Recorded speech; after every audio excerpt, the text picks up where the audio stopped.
yaakaar naa ni tey suñu dajee waroon naa gën a rafet nii lu dul ñu bokk ci parti bi jóg di ñaxtu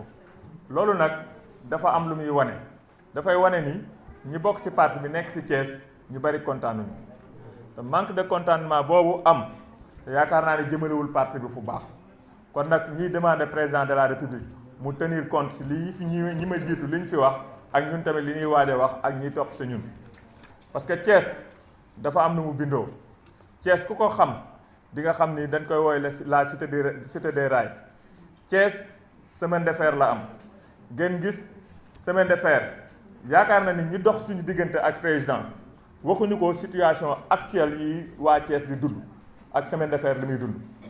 parce que tamit bu fekkee da nga nekk ci dëkk ñu fal la fa walla ñu jiital la fa ci ab parti yaakaar naa ni liy liggéeyal président li ci gën a jekk gën see jaadu mooy nga xool li nga xam ne war na ko mën a yàqal nga wax ko mu gën fa concentrer liggéeyam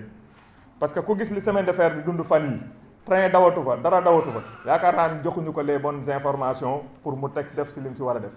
président ñu ngi lay wax ni la Thiès gii semaine de fer dafay nekk symbole ci biir dëkk bi képp ku koy seetaan muy demee nii mu demee boo yaakaaree ni waa Thiès dinañ ànd ak yow tamit day des kon nag ñu ngi lay gën a demander di la wax ni la semaine de fer situation yi mu nekkee na nga ci xar sa tànk tubéy pour jële ko ci loolu demande la boo xam ne waa Thiès yépp ñu ngi koy def te ginnaaw ñi nga xam ñoo dox suñu diggante ak yow defuñu ko ñun en tant que sa militant yéene la deuxième mandat 2019 di liggéey ci loolu ñun dinañ taxaw wax la ni la semaine de fer nañ ko defar beneen bi ci des mooy ku xool stade Lat Dior bi depuis 2004 ba léegi mu tëj pendant 13 ans boo demee stade Aménée Fall bu Diourbel defar nañ ko fi 2 fois ci kaw stade Lat Dior kon loolu yaakaar naa ni débat bu dëgg-dëgg dañ ko fees parce que ñun tamit dañuy jàkkaarloo suñuy nawle ci biir dëkk bi boo jàkkaaru ñëw lan la ñuy wax xoolal stade bi depuis 13 ans yéen a ngi koy tëj mënuñu ko àggale kon war nañu taxaw ñiy siège conseil des ministres wala ñi nga xam ne ñoo ngi gis président ñu wax ko jàmbatu waa Thiès commune parce que tamit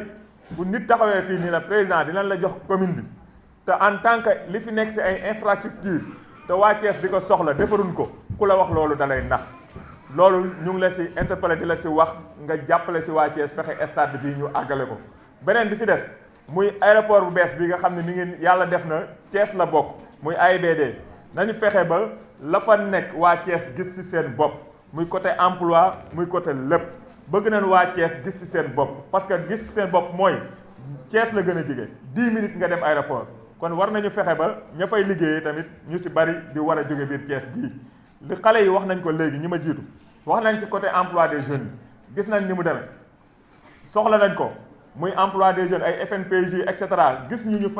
financé fi benn projet jeune fii liñ fi gis ñëpp gis nañ ko leer na kenn nit moo fi nekk di jël ay jeunes au moins dugal leen biir poste ñuy liggéey muy Siré Dia kon dañ ko ci remercier bu baax a baax parce que nit tamit du sakk jëf loolu mu def waa Thiès yépp la ko defal ay doomu Thiès gis nañ ci seen bopp kon ñoo ngi ko ci gërëm di ko ci sant di ko ñaan aussi mu dolli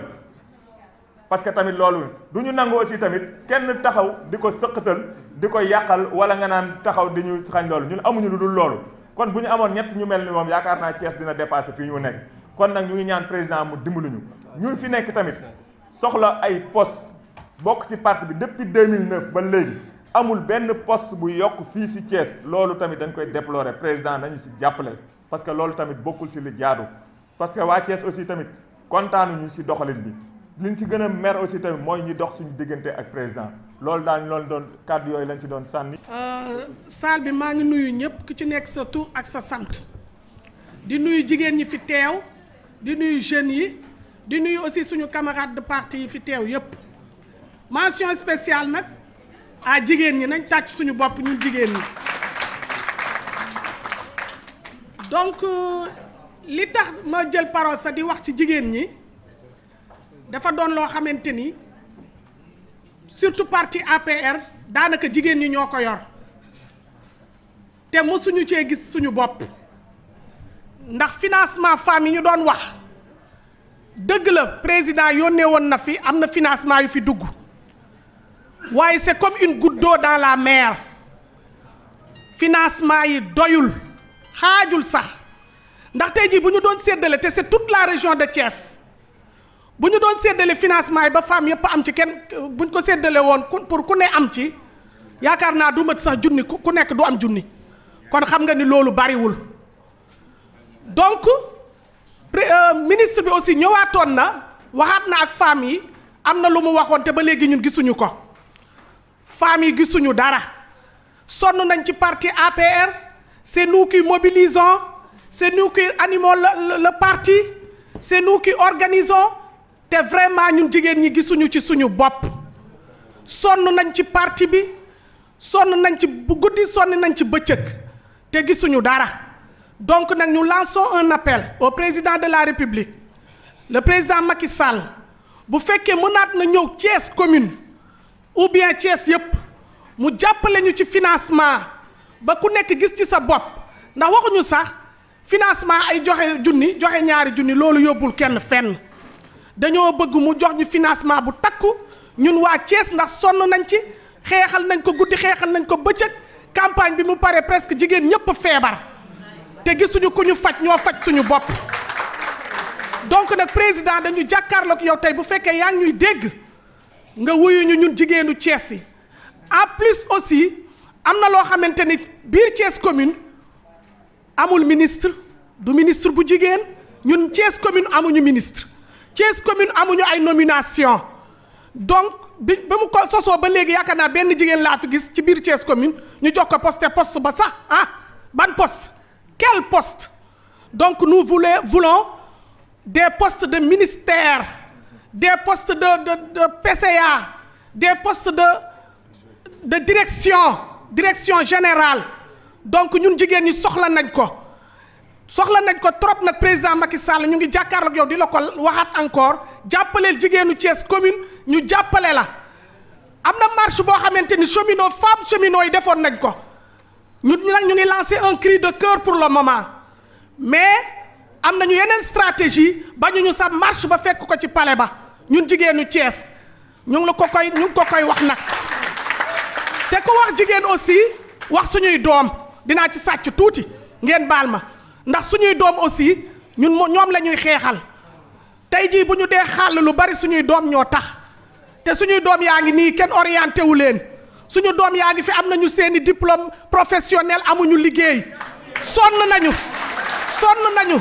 le président de la République ñu ngi lay ñaan nga wuyu jigéenu Thiès commune sonn nañu merci beaucoup maa ngi gërëm ñëpp di sant ñëpp.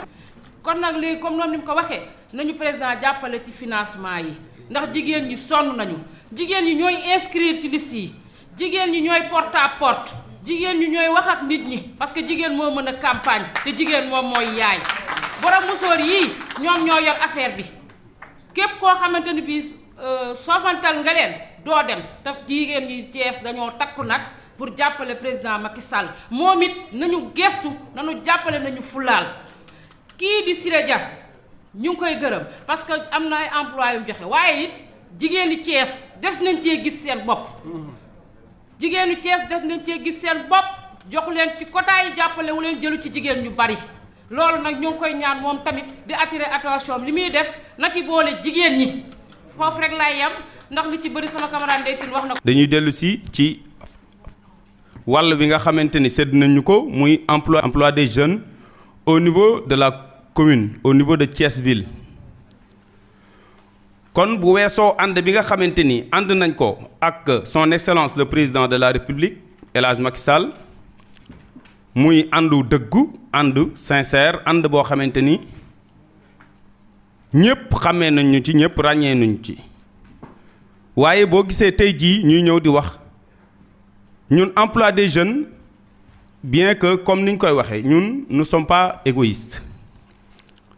gis nañ ni am na ci ay jéego yoo xamante ni moom son excellence le président de la République def na ko à travers la création des emplois lu ci mel ni ñoom ASP yi fu ci mel ni peut-être au niveau des ICS mais ñun li ñu concerné dafay doon au niveau de la poste ndax directeur poste gis nañ ni moom Thiès da dëkk ak ñun nekk ak ñun sur le terrain ñu gis ni moom mu ngi ciy def liggéey bu mucc ayib jamono yi ci ginnaaw nag gis nañ ay nit ñu jug ñoo xamante ni xëy na dañuy bokk na ñun langue politique bokk nañu feneen ñu jug ñi dañuy nekk ci mouvement syndical wala dara ñu ngi koy dénigrer loolu ñun duñu ko nangu bien que sax ñun ñëpp xam nañ ni ñun bu dee jiitu ci parti bi wala gën a yàgg ci parti bi wala gën a mérité dugg poste je crois que ni ñun kuy lim ñun nga ci war a jiitu mais Siré Dia jëlaluñ suñu mbokk jëlul suñu doom jëlul suñu xarit jëlaluñ kenn mais gis nañ ni am na ay nit ñu mu jël ñu bari loolu ñu ngi koy rafetlu ñu ngi rafetlu jël boobu mais nag ñu ngi koy lancer appel tamit ñu ngi koy lancer appel parce que jël na ay nit rek doyul ñu ngi koy lancer appel que ni ñi nga xamante ni war na leen associer ci jël bi muy jël ay nit mu associer leen ci ndax gis nañ ni mu koy defee am na ci ñoo xamante ni neexul yenn responsable yi ndax war na ci mën a associer responsable yu bare loolu ñu ngi ko ci woo ñu ngi ko ciy lancer appel que mbokki responsable am yi nga xamante ni ñoom la seqal la commune mbokk militant yi nga xamante ni ñoom la seqal la commune mu dugal leen ci woo leen intégrer seeni nit dugal leen ci poste loolu ñu ngi ko koy ñaan au-delà de la poste gis nañ fi am na fi ñenn ñu fi nekk ñoo xamante ni gis nañ ni ñooñu ñun dañoo jàpp ni emploi des jeunes bi nga xamante ni moo nekk biir Thiès intéressé wu leen am na ci des responsables yu nekk au niveau de Thiès ñun nag nekkuñu fi pour tudd tur mais dañuy interpeller le président de la République moom mi nga xamante ni mooy joxe ndombo tànk ñi nga xamante ni jox na leen ndombo tànk ñu war a servir Thiès sur l'emploi des jeunes te defuñu ko mu interpeller leen ñun nag nekkuñu fii pour lim tur incha allah président de la République ñu ngi koy lancer appel que mu wax ak ñun dans les plus brefs délais suñu toogee ak moom dinañ ko wax ñi nga xamante ni war nañ def ay jéego ci emploi des jeunes te defuñu ko ndaxte buñ la joxee direction ñëpp xam nañ ni buñ la joxee direction ñu ngi xaar ci yow emploi surtout emploi des jeunes ndax président de la République à travers le plan Sénégal émergent def na ci ay jéego yu am solo waaye nag président mënul lépp ñi nga xamante ni daf leen fal ñu yore ay ndombo tànk nekk ci dëkk bi ñooñu war nañ ci def tamit ay jéego gis nañ ni tamit loolu des na mais ñu koy interpeller tamit ci finance parce que bu ñu nee emploi des jeunes rek du emploi direct ndaxte am na ci ñu fi nekk lu ci mel ni ANPEJ lu ko mel ni FONGIP et cetera ñoo xamante ni ils sont habilités à financer les jeunes te ñooñu ñu ngi leen di xaar mais gisaguñ leen te am na ci wàll boo xamante ni tey jii suñu frère le docteur Pape Amadou Ndiaye moom foofu la nekk il est le PCA du FONGIP mais gis nañ ni moom en tant que PCA du FONGIP l'administrateur général du FONGIP Doudou Ka financement yi nga xamante ni dugal na ko au niveau de Casamance on parle de presque des milliards financement yooyu mën na ci jàppale le président du conseil d'administration du FONGIP Pape Amadou Ndiaye ñëw fii Thiès jàppale ko fi financer femmes yi financer jeunes yi te loolu muy lu jaadu ndaxte boo dee xool Casamance bu ko ñoom dañ ko gagné grâce au financement yi nga xamante ni def na ko fa parce que moom moo fa nekk financement yooyu ñu ngi koy wax pour mu indi ko fii mënuñoo egsi nag ci PCA FONGIP boobu Pape Amadou Ndiaye te vraiment moom tamit moom joxewul poste ndax PCA FONGIP la mënul joxe poste mais ñëpp xam nañ ne salaire bi nga xamante ne mu ngi koy am FONGIP daf ko teg chaque mois di ko distribuer les militants de l'APR kon kooku defe naa ne bu amoon ay poste dina ko joxe loolu ñun dañ koy rafetlu ñun néewluñ fi kenn mais dañ fi nekkal parti bi képp koo xamante ni indi nga blocage ci parti bi dinañ ko wax képp koo xamante ni yaa ngi suuxat parti bi dinañ ko wax kooku créewul emploi parce que il n'est pas habilité à créer de l'emploi et puis nag par là sax ñu ngi lancer message président de la République que mu jox ko poste ministre wala directeur pour mu mën a liggéey bi nga xamante ni mu ngi koy liggéey au niveau de Thiès waaw ñu ngi koy lancer un appel que le PCA du FONGIP mu jëlee ko foofu mu jox ko poste ministre wala directeur bu ko defee liggéey bi nga xamante ni mu ngi koy liggéey Thiès ndax président blocage bi am Thiès yëpp daanaka indi loolu am na ci kon je crois que ni li nga xamante ni mooy emploi des jeunes liñ ci war a wax bari na te temps bi permettre uñ ko incha allah bu lii weesoo dinañ taxawal benn forum boo xamante ni ñëpp dinañ leen ci woo associer leen ci mais li nga xamante ni mën nañ ko retenir parce que thème bi dama ko bokk ak sama frère Assane Mbaye mais li nga xamante ni vraiment président de la république ñu ngi ko ci interpellé tamit ci emploi des jeunes dinañ delluwaat ci ICS parce que ICS ñëpp xam nañ ne en 2000 vers 98 2000 daan na employé plus de 2000 agents président de la république foofu am na ay jafe-jafe yu fa amoon bañ licencier fa ay gars waxtaanoon nañ ci ak moom mu ni dina trouver solution ñu ngi ciy woo président de la république mu ut ci ay solution. Donc un contexte nouveau avec des enjeux importants face à cette situation nouvelle qui s'impose, nous ne pouvons gagner sans les jeunes qui constituent numériquement la frange la plus importante de l'électorat. Relève du suicide. La vérité est que si nous voulons gagner et convaincre l'électorat jeune, nous devons porter leurs revendications et amener la plus haute autorité de l'État, en l'occurrence le président de la République, à apporter des réponses rapides et pertinentes à ces légitimes revendications qui tournent autour de la lancinante question de l'emploi des jeunes. Il est illusoire de gagner la présidentielle de 2019 sans les jeunes. Bientôt les présidentielles. Nous ne devons pas dormir sur nos lauriers et nous restons sur le terrain de façon permanente. Toute autre voie est électoralement suicidaire. Nul ne saurait aussi nier les efforts incommensurables déployés par le DG de la Poste Pape Siré Dia qui recrute beaucoup de jeunes thiessois. Nous l'exhortons à continuer dans cette voie. Nous lui demandons aussi de penser à renforcer les jeunes du parti, pour la plupart sans emploi. C'est le lieu pour nous de demander au président de signer le décret présidentiel portant la zone économique spéciale de Thiénaba, un important projet qui va générer plus de 500 000 emplois. Un projet qui va au-delà des chantiers de Thiès, qui malgré tout le débat qu'il a suscité, n'a pas tenu compte de l'emploi des jeunes. Mbokk yi li fi sunu naataangoo yi wax dañuy raay nañu waxante dëgg. Macky Sall président de la République jamono ji li ñu constaté faalewul Thiès yëgul Thiès wanul Thiès kanam te ñun ñoo ko porté woon au pouvoir boobu téeméeri nit ñoo jël juróom-ñaar ànd ak moom tey téeméeri nit ñoo jël daanaka juróom fukki ànd nañoo ak moom kon Thiès tàllal nañ ko loxo waaye moom delloowul bal bi ci camp bi ndax bi muy nommé ay ci ministre ci gouvernement bii nommewul benn Thiessois li fi amoon da koo wàññi polytechnique gi jigéen ñi dañuy sonn pour am fa xëy mu tëleen financement gisuñu ko stade Lat Dior bii ñu jàkkaar lool depuis 3 ans mu ngi taxaw ab toolu ñaam bi la gën a nuróol ko ab stade loolu nag semaine de fer bi nga xam ni fa la ndaw ñi mën a am emploi yooyu yëpp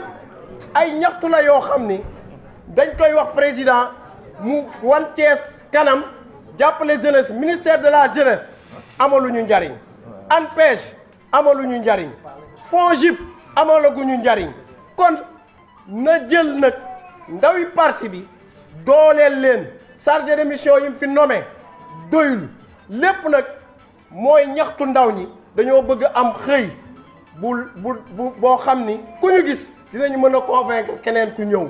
dañuy bañ a guddal mais foofu la ñuy yemal suñu kàddu di wax ni ko nag appel bii ñuy lancé moom Macky Sall su ci répondrul ci yeneen actes yu gën a sensible ci la ñu jëm ak moom ndax mënuñu golo di bay baabun di dundee te ñi mu doxale suñu diggante ak moom muy Augustin Tine ak Abdou Mbow nga xam ni ñoom ñooy dem ci diggante bi di wax di dem di ñëw liñ koy wax du dëgg waxuñu ko dëgg waxuñu ko réalité te sonn nañu jigéen ñi sonn nañu ndaw ñi sonn nañu responsable yi sonn nañu te nañu dooleel sama xarit sama lépp muy docteur Pape Amadou Ndiaye nañ ko dooleel sinon dara du fi jàpp. maanaam Macky Sall jël digam signé ko rek moo des suñ ko signé dans 2 mois plus de 500 000 emplois Thiès dina ko am ndax la ñu bëgg Diamniadio moom la ñu bëgg Thiénaba kon Macky Sall su bëggee dimbali Thiès waay mënta am projet bu mën a générer emploi bu gën boobu donc ñu ngi ko ci tàllal loxo en tant que jeune di ko lancer appel signé décret bi nga xam ni moo jëm ci zone économique spéciale intégrée de Thiénaba mu remplacer chantier de Thiès yi nga xam ni tenirul compte ci emploi des jeunes wasalaamaaleykum wa rahmatullah